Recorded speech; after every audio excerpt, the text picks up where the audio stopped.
Hello and welcome back to another pore-level lecture series. Our today's speaker is Dr. Nikolaos Prasianakis, group leader at Paul Scherrer Institute at Switzerland. His field of research is discrete simulation of fluid dynamics in complex geometry, especially porous materials. Today, he's going to talk about process coupling and upscaling of effective transport parameters in porous media towards digital twins. Thank you, Nikos, for accepting the invitation. Thank you, Mohammed. It's my pleasure to give this talk to this audience. So let me start from where I'm now. Now I'm at the Paul Scherrer Institute. This is our institute here. It's split in two by a river. We have some very nice large-scale facilities with synchrotron X-ray. This is our new Swiss fell free electron laser beamline. And here, all the nuclear waste of Switzerland is stored. Then, who am I? I'm Nikolaos Prasianakis, and I am a mechanical engineer.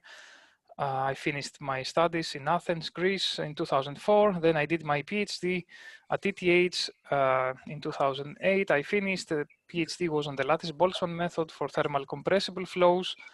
Then I moved to PSI as a scientist at the energy department, and since 2014, I'm a group leader at the Laboratory for Waste Management at PSI. My group is called the Transport Mechanisms Group, and it is a party of 10 to 15 members. This fluctuates, and what we do, we try to understand the processes and predict the long-term nuclear waste repository behavior based on experiments, theories, and simulations.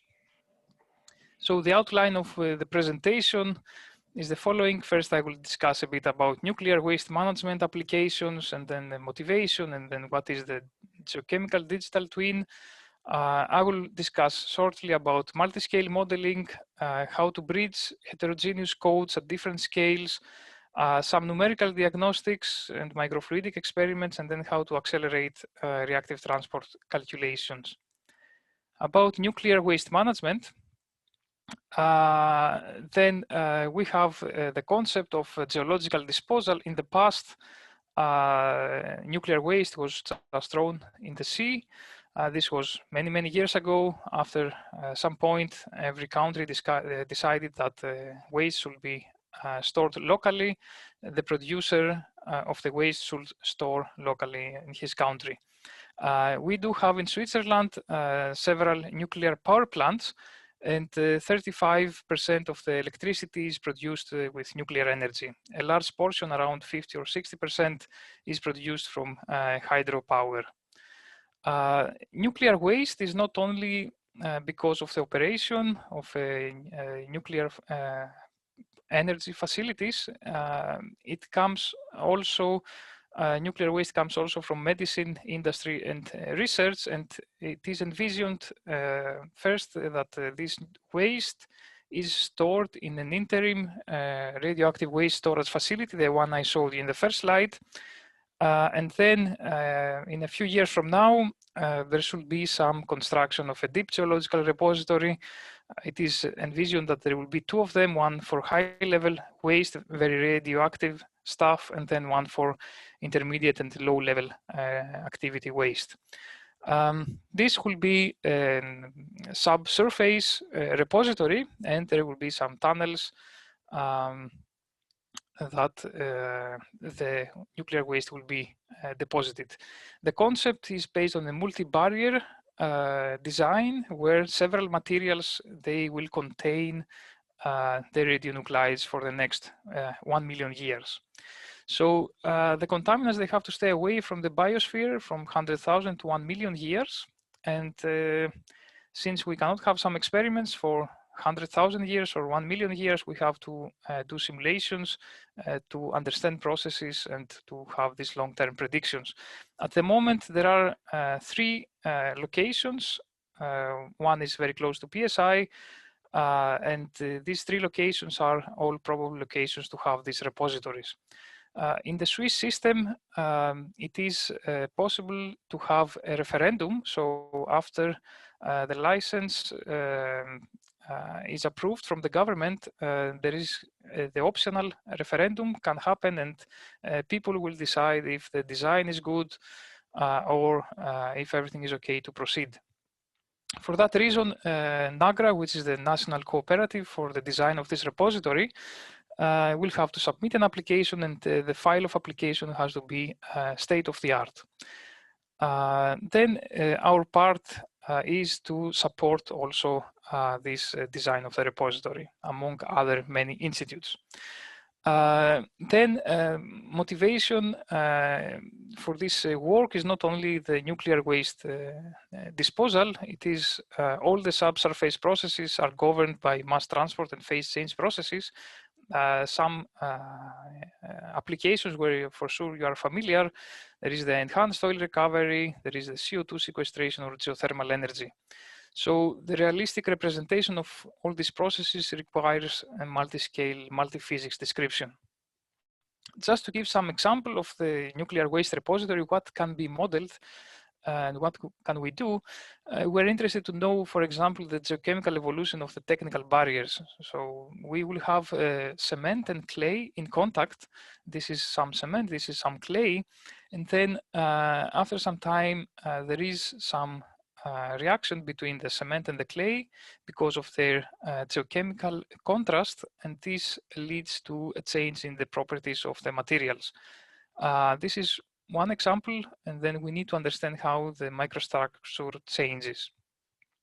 Then another application is that as soon as the waste is emplaced, then there is, after 10,000 years maybe, there is some breach of the canisters, and then some radionuclides will be released, and then these radionuclides will be transported away, but in the meantime they will interact with the environment, and an example of what can happen is the formation of a solid solution, the barium, strontium, radium sulfates, which will capture and retain some radium. Then realistic multiscale, multiphysics modeling is what we need. And at the moment, there are well-established numerical tools and processes and process understanding at its spatial scale. So we have very good atomistic simulators, we have very good pore-level simulators, and very good field scale simulators, but communication between these codes has to be enhanced. Then at the same time, we want to gain better understanding, and I will come later on again to the digital twin concept. And for a digital twin to exist, we need faster codes and better couplings. Here I show you only some applications that are related to the Lattice Boltzmann activities. I have the lead on that at PSI. We do simulations that have to do with nuclear reactors. We have chemical reactions, for example, this wormhole formation. This is acidification of calcite. There is a reactive particle flow. There is evaporation in porous media and fuel cells for energy converters. This is some cement evolution. So this is the carbonation mechanism. And this is some catalytic particulate flow looking inside the particle as it moves. Several people have worked over the last 10 years for these codes. These two examples are done with Yantra. This is the code of Ravi Patel, which I was very glad to have him in my group over the last 3 years. Now he has a group leading position at KIT in Germany, where he continues the development of Yantra and to apply also in other applications. All the rest of the pictures that you see here are done with in-house codes that are GPU, CPU, Fortran codes, whatever language you can imagine. So then a flowchart, a successful flowchart, which we have conducted in the past, is to have some X-ray tomography. We can take the fuel cell, we can take the structure, we can visualize the structure at the beam lines, and then we can run simulations and get the properties, for example, effective diffusivity because of the presence of water. So X-ray tomography allows us to visualize in situ an operational fuel cell. This we do at the Swiss Supercomputing Center or in our workstations, and then we are able to improve the design of the fuel cell. At the same time, these codes are so versatile that one can use them for studying of the sorption competition of radionuclides in a deep geological repository. I shortly mentioned about digital twin. So what is the digital twin? Is a modeling-based tool with a very increased realism. So for geochemical application, it should cover several scales and contain also the major underlying mechanisms. So what's the difference from a simple simulation? It has to be a high fidelity simulation. It has to have multiscale description. It has to have ultra fast computation for sensitivity analysis. This cannot be done without machine learning. This I will show you later on. However, this digital twin can provide some augmented reality of the experiment. And of course, it will be nice to be real time for laboratory experiments. These are some microfluidic experiments. And to predict for long time, large scale, real physical processes, this digital twin can also support us. Then the machine learning is an integral part of this digital twin. Why? Because it helps us to couple codes and to accelerate calculations. This is the main use that we foresee. And this machine learning has now becoming more and more important because of the new algorithms that are around and the increased computational power that is available to most of us right now. Then neural networks are machine learning tools, and then some examples that I will show will be based on machine learning and neural networks. Before going to that, I would like to share my experience and just discuss a little bit about the multiscale modeling. So why do we need multiscale modeling? In a typical experiment in the lab, we want to study for the geochemical reactions, and we want to understand what happens. In this experiment that was conducted in the lab some 5 years ago by Jenna Punusami, who was at that time a PhD student in my group, there was this kind of reactor. We have some strontium sulfate zone, so this is the celestine zone. And then we have some silica as a porous medium. And then in the inlet, we have some barium chloride. Barium chloride goes through this domain, it meets with celestine, and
I guess we lost the connection.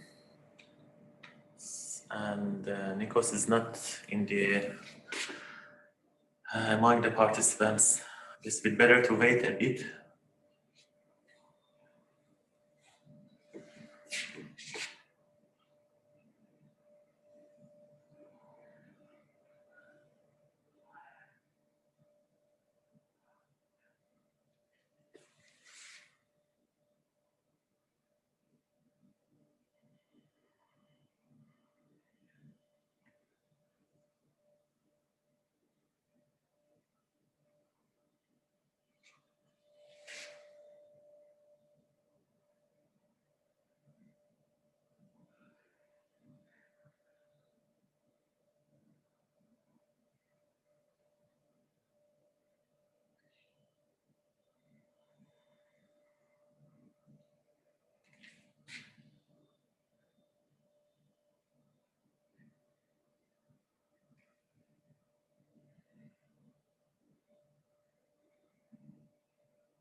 Well, I'm back. So there was some short power shutdown. I have never experienced this the last 12 years at PSI, but it just happened now.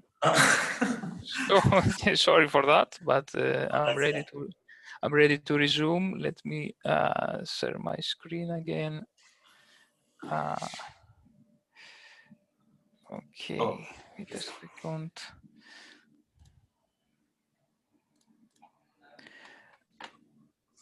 Okay. Okay. So, wait, good, I'm back.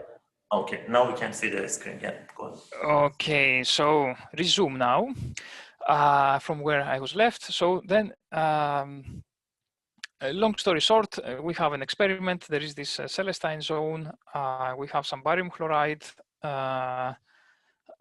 injection. Barium chloride reacts with Celestine and produces barite. When this precipitates, it changes the pore structure of this zone, and this is visible here from the tracer that we inject. So this is how the tracer goes on before the precipitation, and this is how the tracer goes on afterwards. So there is a big difference, and we wanted to understand the volumetric change effect on the permeability and diffusivity. So if one runs a simple macroscopic experiment and tries to model only with a macroscopic code, so here is some finite element code, this is the OpenGeosys GEMS, then the simulations can be, of course, conducted, but then sooner or later one has to fit several parameters to reproduce the experimental results. The reason for that is that here we don't see any pore structure, we just have some finite elements, and we don't have the microstructure at hand. And then all microscopic changes are homogenized and smoothed out, but they are very important.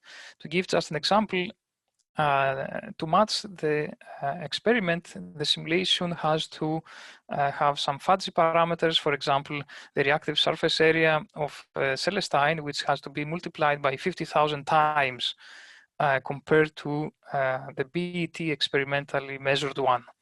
And this is not a problem of the code. The code is perfect because it has participated in benchmarks with at least 5 or 6 different codes. It's state of the art. The problem is the physical description. So then how can we increase the predictive capability of our codes? This we can do by doing multiscale. If we analyze this zone, what happens there, we will see that we have these Celestine crystals, and then barite has precipitated in many places. Here we have some epitaxial growth, which passivated the Celestine crystals, and barite can also precipitate in a homogeneous, following a homogeneous nucleation path. And this is what you see, this gray matter in between the crystals. This black space here is the remaining open pores that we see post-mortem. So Then after we have this information, we can try to model this at the pore scale. Here what you see is just a pore scale simulation where we have some barite precipitation. So we have the mixture, and then the mixture is depleted, and with following the heterogeneous nucleation path, these rims are formed. When these rims are formed, the transport properties through this medium are also changing. This is one of the mechanisms that describes the precipitation. The other mechanism is the homogeneous nucleation, which is the precipitation in the open pores. So this proved to be much more challenging. Heterogeneous nucleation, it means that you just precipitate when you have available surface. This we analyzed and we modeled using the classical nucleation theory. So what essentially the classical nucleation theory says is that in order to have precipitation in the bulk, you need to form first a critical nuclei, which is composed of several molecules of barite. And then after this point, as soon as you have some critical nuclei, you can start growing your precipitates. Then, of course, what is the surface of your reactive surface? One has to define. And this critical radius is correlated with the saturation index of the mixture. So the more supersaturated the mixture, the easier it is to overcome the barrier of forming this critical nuclei. This barrier depends also on the pore size. So if we have large pores, it is more easy to precipitate. If we have small pores, it's more difficult. All this is predicted in the classical nucleation theory, and we have integrated in our modeling. And then we do have some sub-lattice description. So if this is a voxel of the Lattice Boltzmann simulation, we have sub-lattice, the growing of these spheres. We measure these reactive surface areas, and then we know how the precipitation proceeds. Of course, in the voxel, we can have hundreds of these small spheres growing at the same time. So this way we connect somehow the physics that happen at the molecular level to the Lattice Boltzmann pore-level simulator. Then what was the result of this study? The result was that we managed to understand better what is happening at the lower scales, and also to match the experiments without having fuzzy parameters. So then what you see in this graph is the saturation index versus the induction time. So induction time means is the time that is needed to start the precipitation. So if one has a 10 micrometer pore or 1 micrometer, then this has a shift on the barrier that one has to exceed, and on how much time one has to wait for the precipitation to start. These curves here correspond to heterogeneous nucleation. These curves here correspond to homogeneous nucleation. In our experiment, we had an interplay of homogeneous and heterogeneous nucleation. Our saturation index was around here, where both mechanism homogeneous and heterogeneous were active. Then for very low saturation indices, only heterogeneous nucleation is observed. For very high, we have mixed, as you see in the experiment. So we have traced, for example, and measured in the simulation the evolution of this rim formation, and we have been able to reproduce the experimental conditions, and we have to some extent a very good accuracy. For example, the predicted rim thickness in the experiment was 4.2 micrometers. We got 4.5 micrometers. And then this concluded this study.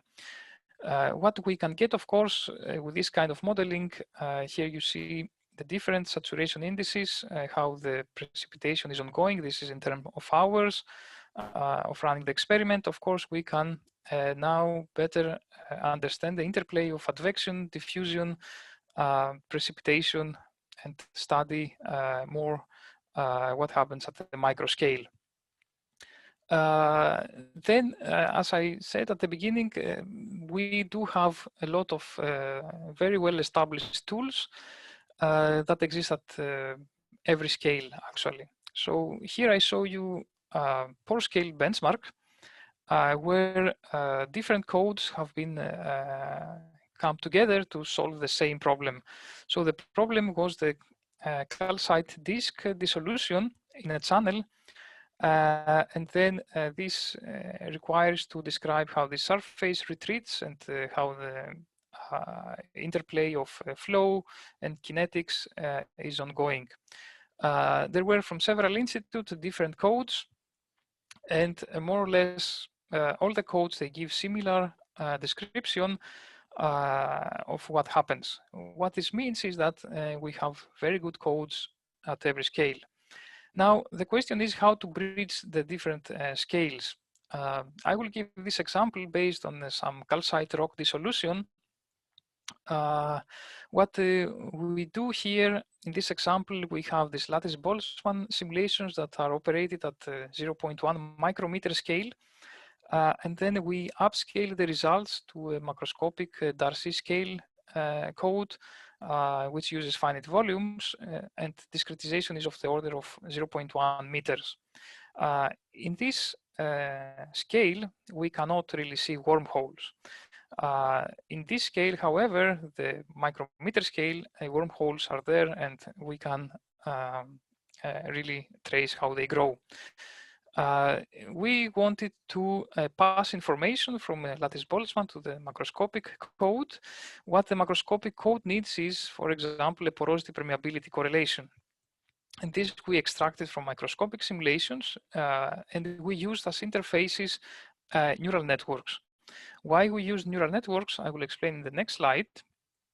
So this graph here, it shows the permeability versus porosity evolution.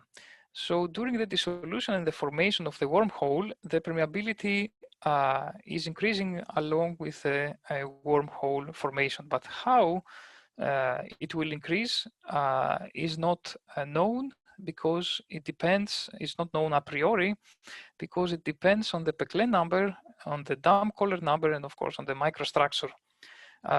Here there are two examples. This is the high Peclet dam collar case, where we have this wormhole formation, where the evolution of the structure is clearly different from the phase dissolution, which corresponds to the low Peclet high dam collar.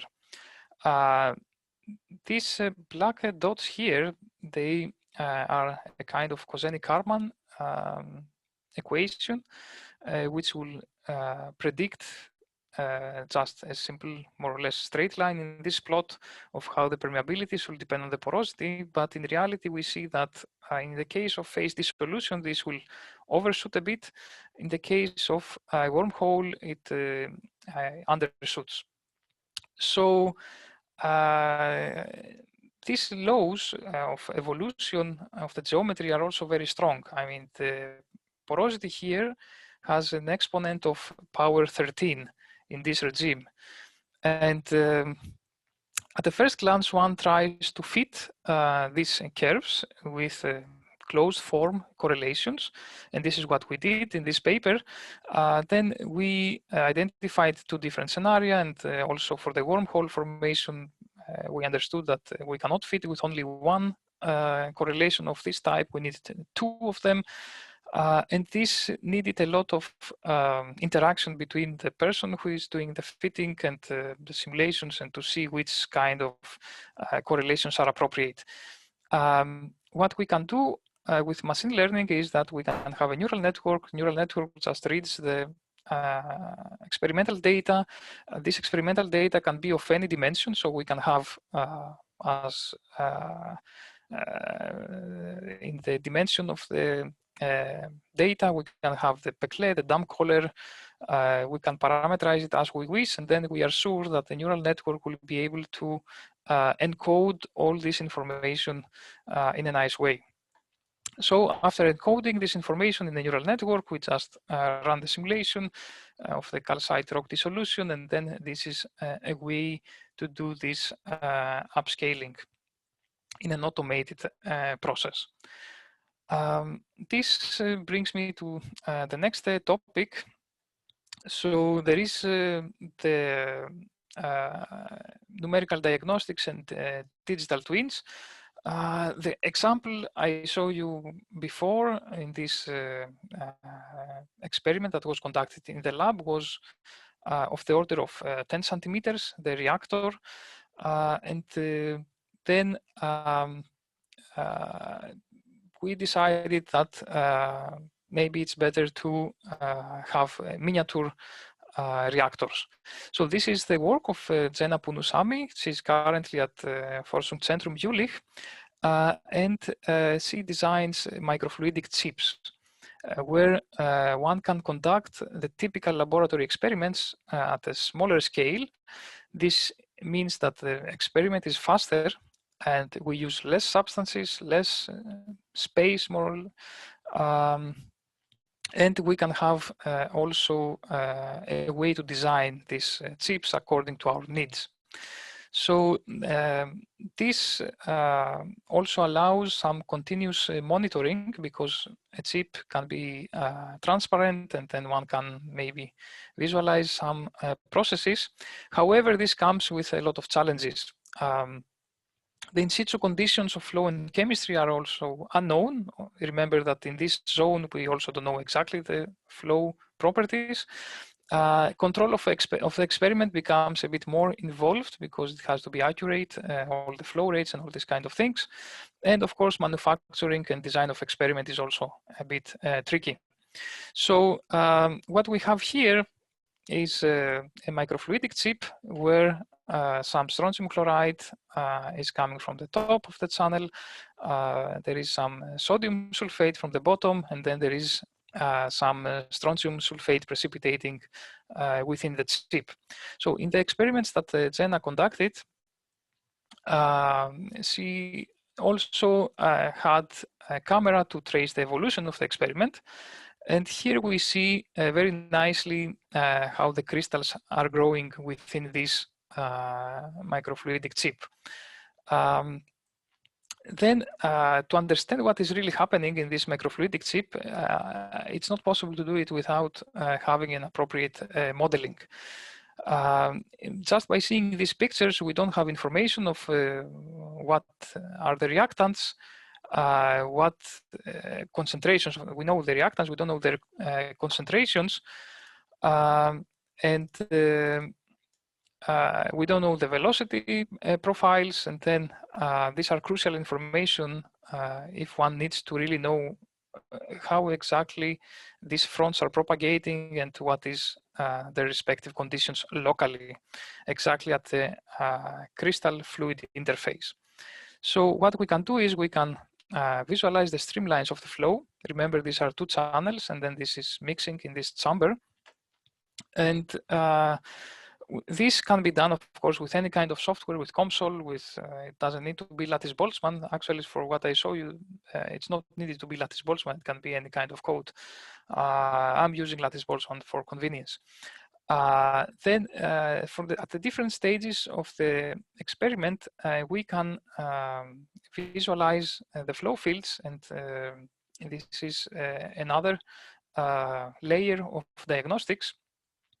Then by resolving the reactive transport simulations, we can know the local species concentrations. This is something that we cannot really visualize, and geochemical codes allow us to have the full speciation at every second of the experiment, at every location.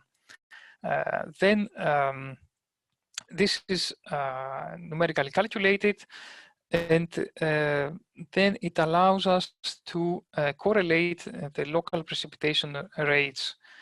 What you see here is some predictions of the crystal growth. So these colors here show the speed of growth of the front of the crystal based on the simulations. And then even though we cannot really predict the full evolution from the beginning of the experiment of the crystal, because for every experiment the growth will be slightly different, we are at the moment able to simulate what will happen in the very next few minutes of the simulation. So we can visualize the crystal, and then we can predict where the crystal will go, and we can of course do inverse modeling and calculate exact rates. For example, if we have some inhibitors in there, we can see the effect of the inhibitors. Then these simulations, they are done not in real time. Actually, they were done maybe months later, and they also needed quite some time to be conducted. Then what we can do, we can try to accelerate the reactive transport calculations. And sooner or later, one realizes that for reactive transport calculation, the bottleneck is the chemical system. If one wants to have really accurate chemistry, then this seems to be the bottleneck. We use machine learning, so we are not the first and certainly not the last that we're going to use machine learning for this kind of problems. At the domain of combustion, there is already 25 years ago some work using neural networks to emulate the chemistry.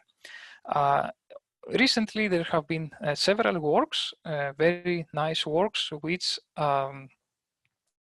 deal and try to exploit this new wave of machine learning in the geochemical reactive transport calculations. So why this is needed, I will explain you in short. At PSI, we develop this geochemical speciation code, which is called GEMS. So this is open source, and it is responsible for our geochemical calculations.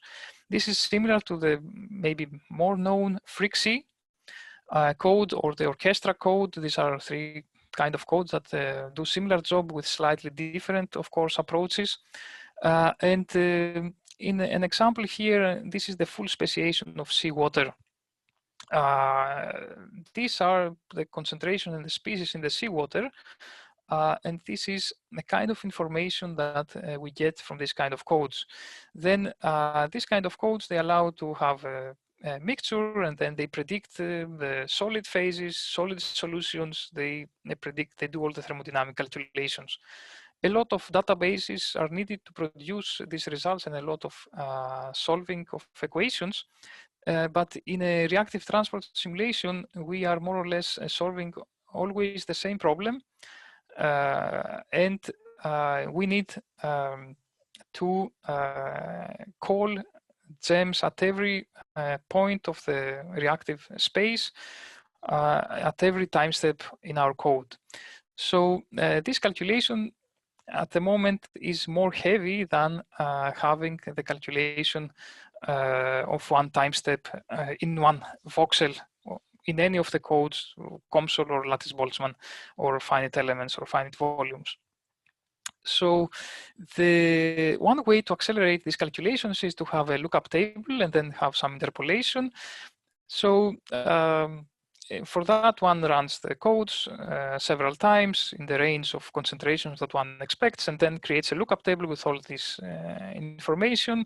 And on the fly during the simulation, one uses the lookup table. This is a pre-calculated lookup table. This is also very nice because it is versatile, but it has a limitation for high dimensional problems because then the lookup table becomes really large. For example, if we have only 3 master species input and 12 species output, then this is already a 1 gigabyte table. And if we add 1 more master species, we have to multiply this with 300. So then we end up with a 300 gigabyte table. Then what we can do is we can check our chances with neural networks, and actually can we encode this information in the neural network form? Will this make the trick? And for simple systems, we have the answer, yes, we can do. For more complex systems, we are investigating. What you see here is this evolution of this microfluidic experiment, where you see the concentration, for example, of strontium, how it evolves.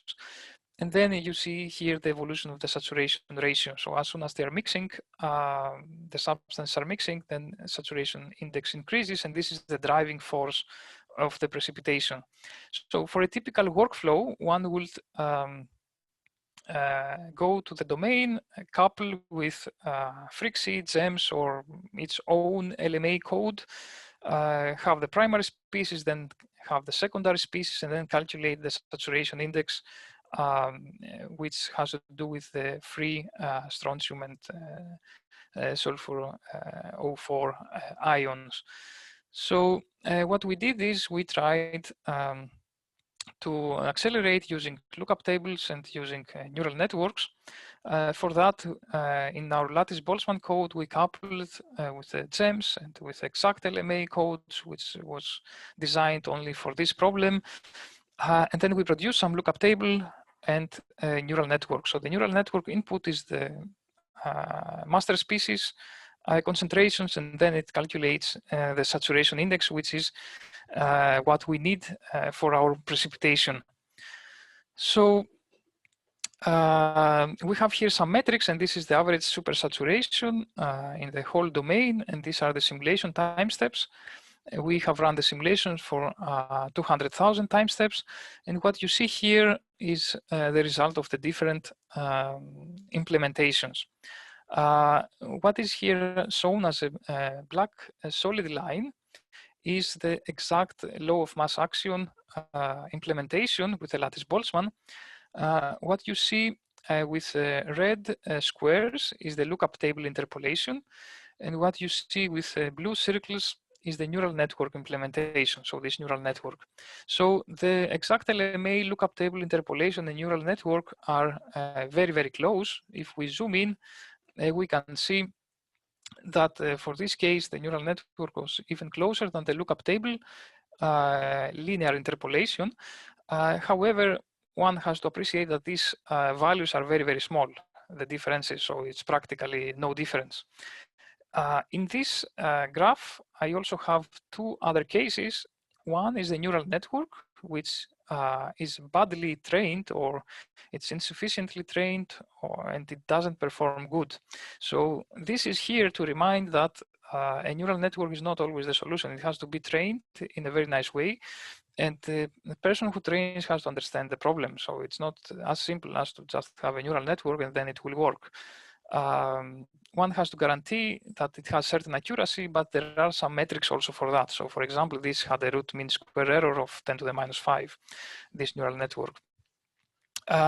This red curve is some linear regression for the chemical reaction, which is also not accurate. What we finally understood is that once this neural network is used on the fly, it accelerates the chemical reactions with a factor of 10,000 times.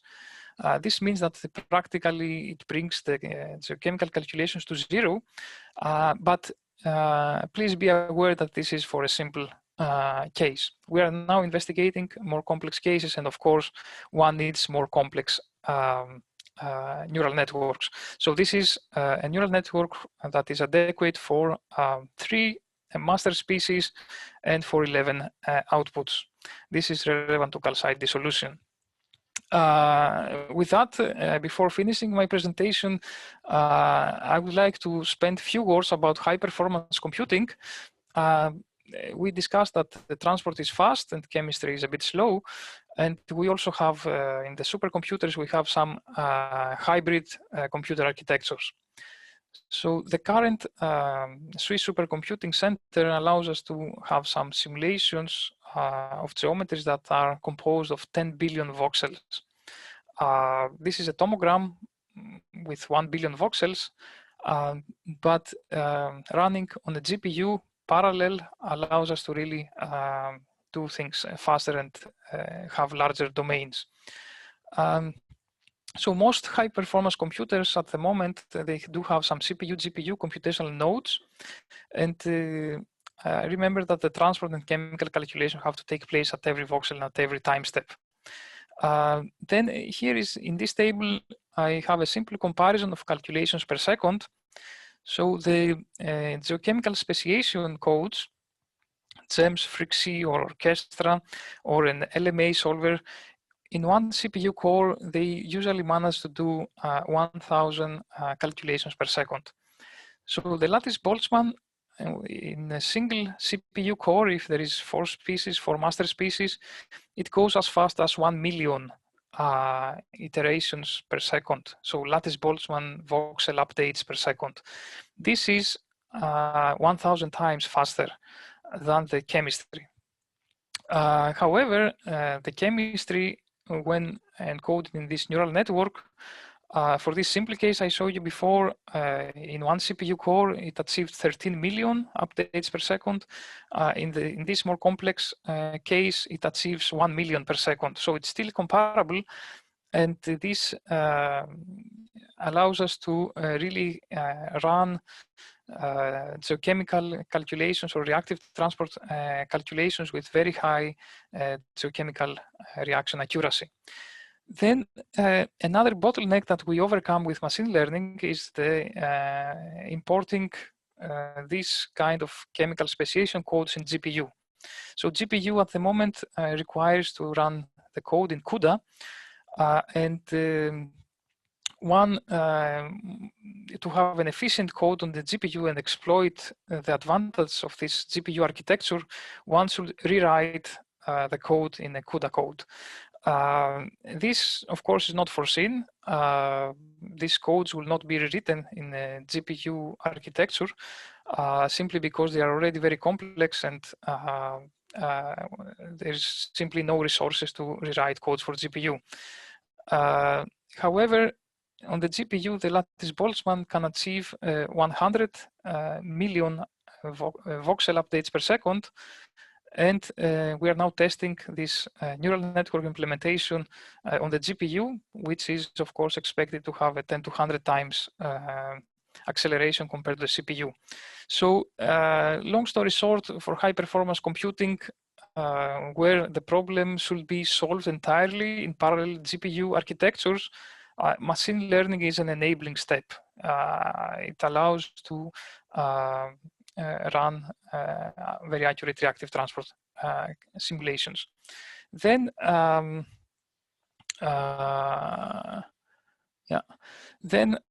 just some significance and implications and future challenges. We have at the moment, for very simple cases, for the 4 orders of magnitude acceleration of chemistry, and a very similar acceleration is done also with lookup tables that I mentioned before. However, a lookup table cannot really go to higher dimension that easily as a neural network. So for neural network, it's not a problem to have any dimension. Of course, one needs to have the appropriate number of samples to train it, and this can be quite large, but once trained, this can be embedded in a code, and on the fly, it will be very fast. A lookup table with a precision of 100 points per dimension, which could be needed in some application, for 6-dimension input results in 1 trillion points, and this occupies 31 exabytes of memory. So clearly, a lookup table has some limitations as soon as the complexity increases. And then we are currently investigating the limits of this neural network approach.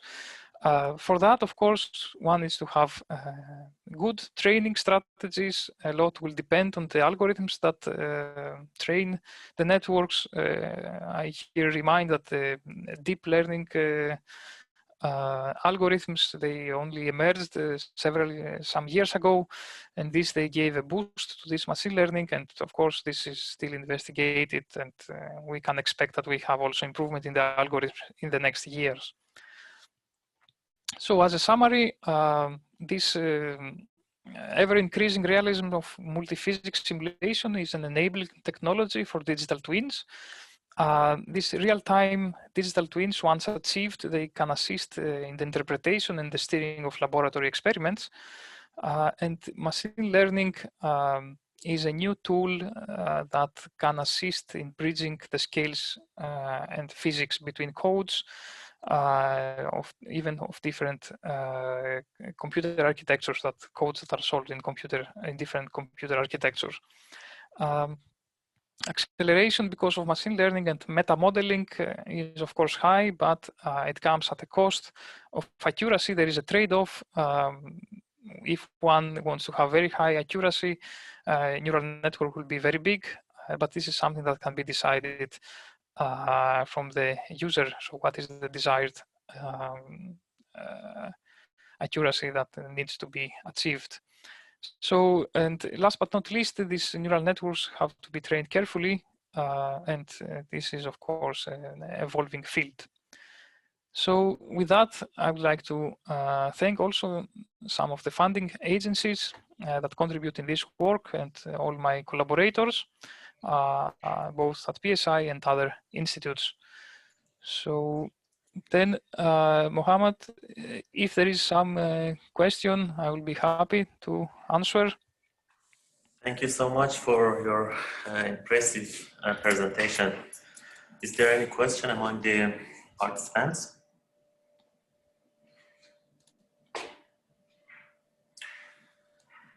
Okay, thank you so much, Nikos. Welcome. Yeah, you're welcome, and see you soon. See you. Thank you. Bye-bye. Bye. Bye. Bye.